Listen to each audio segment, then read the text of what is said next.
Hey there, future ham radio operator. Want to talk to the world? We've got you covered. First up, you'll need to study for the technician class license. This is the entry-level license and your gateway to the airwaves. Next, grab a study guide or hop online for some practice tests. There are tons of free resources out there, so no excuses. When you're feeling confident, it's time to take the exam. You'll find exam sessions in many communities. Just check the ARRL website to find one near you. Now don't sweat it. The test has 35 multiple choice questions, and you only need 26 correct answers to pass. Piece of cake, right?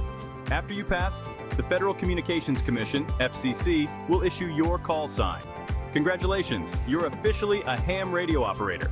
So, what are you waiting for? Start studying, and soon you'll be chatting it up with fellow radio enthusiasts around the globe. Unlock the airwaves and join the ham radio community today. Happy transmitting.